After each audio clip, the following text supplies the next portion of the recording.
Hello and welcome to another episode of Crypto Wise. My name is Dan and I'm here with my good friend Will as always. What's going on, dude? What's up, Dan the man with the plan? All right, well, everyone knows that gold is king. It's the standard of the world, but some people have been comparing gold to Bitcoin and even saying that Bitcoin can contend with it, even supersede it. So I'd like you to shed some light on what makes Bitcoin so great that it can even be compared to gold. Yeah, so people think we don't. It's not that we disagree with gold, that we don't believe in gold. Like, we like gold. We like all the properties of gold. I think it has a lot of value in it. But then you're talking about to do what Bitcoin does, where gold fails, Bitcoin succeeds. And I could say this where just so we'll talk about the properties real quick, where gold could fail, where Bitcoin can succeed. A good example is eGold. So the company eGold started in 1996, and it was pretty much worked like a debit card. So they owned a certain amount of gold and this hedge fund owned a certain amount of gold, and you had $5,000. You paid them $5,000. You get a debit card, so you could transact with gold. Truly equity based, sound money. I agree. Right. It's a great monetary. It's hard money, and so what happened is the government came down, Federal Reserve, central banks didn't like it, and then they forced them. They said that they didn't have proper AML KYC laws, anti-money laundering laws, and so they have a central point of attack. They arrested the guy, and they sentenced him to. He didn't get actual sentence, but the 20 to 30 years in prison, federal prison. That's pretty fucking scary. And so I think the big point is that they threaten people to do that. If they want to try to create their own sound money, we're going to come down on you. You're not going to do that. So there's a central point of attack. Arrest the guy, take down his company, completely liquidate him, dissolve his company. And then that's how they the can same attack across him. cryptos, though. I mean, you could attack any crypto, any altcoin like that. Most altcoins are centralized. Altcoin, yeah. The thing about Bitcoin is completely decentralized. There's no central point of attack. It's only true decentralization, where it's the most immutable out of each crypto. So then, so just talk about the properties real quick. If I have a ton of gold, if I have $100 billion worth of gold, because people have such high network of gold, other than the eGold case, they have like government, states, countries, individuals, they hold a ton of gold. They're not gonna hold this themselves. They're gonna hold it in a vault. Because they hold it in a vault, it creates a lot of centralization where the government's gonna control those vaults, or big financial institutions who are controlled by the government are gonna control those vaults. So I'd say if you wanted to migrate somewhere, if you want to leave the country, how are you gonna leave it? Like, how are you gonna transfer your wealth? It's gonna be very expensive to try to transfer your wealth anywhere. It's not portable. That's why Bitcoin succeeds in the portability of it. And so then if you want to have in the centralization, so centralization versus decentralization, they can just go and they have full control how whatever they're going to do to that gold in the account. Try to take that out and fully exchange is going to take a while to do.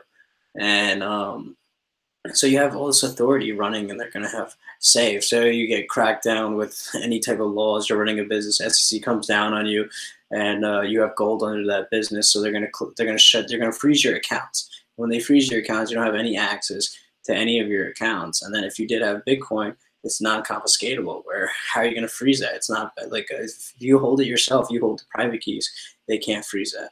But then, so other than holding it, storing it in the the storage versus non-confiscatable, being confiscatable, they could freeze your assets. They can't be done with Bitcoin if you own your private keys. And then you talk about so what do we have? We have portability. We have the storage of it, non-confiscatable. What about the growth rate? I mean, what is the rate in which gold increases every year? So yeah, 1-2%. It's around 1.5%, where the amount of gold that's mined every year and added to the supply is around 1.5%. By 2020, Bitcoin will have a smaller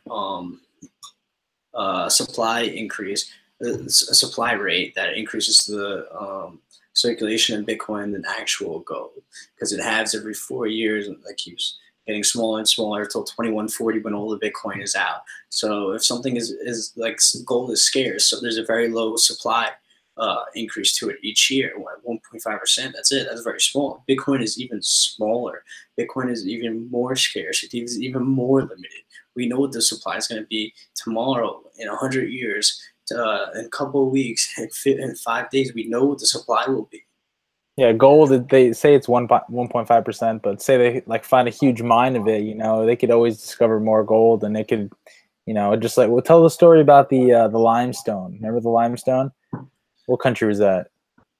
That was a country, I believe it was in Africa. They exchanged because one guy stumbled upon an island where he found this limestone. He brought that back, and no one's ever seen it for, so it had a lot of value to it.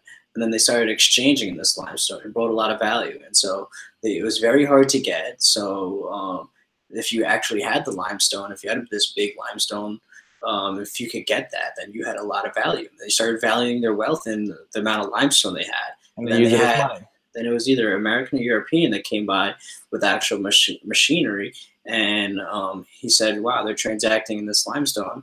I'm gonna go fucking dig this shit up, mine it up, and with my machine, very inexpensive for him to do compared to what he'd be making out." And so right, because they didn't have any of it, and he just dumped a shit ton of supply on the market of limestone.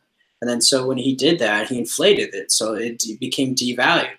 And then so everyone had limestone. It didn't give you that much value now. If everyone had limestone, it was easily accessible. So true value is in limited supply. Anything that is limited supply, if they really used as a form of exchange. If they really had so much value in gold, they could spend more time. More time can be spent to produce more, something to increase the supply can be done. Just like when they found, another example is when they found a shipwreck off of a Japanese island, a Russian ship from 1913, and it had over, it was like 2 billion worth of gold. So that just got added to the supply one day, which increased the supply by 1% that day. And with Bitcoin, it's limited, where I know what the supply is going to be next day. There's no producing more Bitcoin out of shit. You would have to fork the coin if you wanted to change anything to it, if you couldn't get consensus. And that's why it's immutable. Good stuff. All right, man. We'll talk a little bit more gold and Bitcoin in the future. Thank you for coming on. No problem. Good times.